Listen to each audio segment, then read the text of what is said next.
এইটা হলো মাকড়সন। মাকড়সনের যে সরিষার ফুলটা দেখতে পাচ্ছেন, সম্ভবত এইটার সপ্তাহ দিয়ে থাকতে পারে। তবে রাস্তা ভালো আছে, যারা গাড়ি নিয়ে আসবেন কোনো সমস্যা নেই। বাইক হোক, ইজি বাইক হোক, কার হোক, নিয়ে আসতে পারেন। গোটা বিল ঘুরে আমি একটা ব্যক্তিকেই শুধু এই যে ধান লাগাতে দেখতে পেয়েছি। তাছাড়া গোটা চলন বিল ঘুরে আমি কাউকে ধান লাগাতে দেখতে পাই নাই।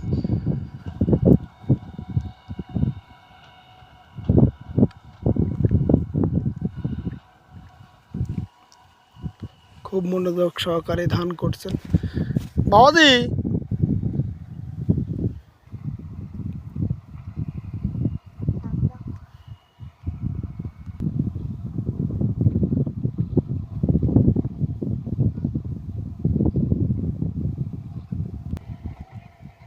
ঘুরে আসতে পারেন মাকড়সন।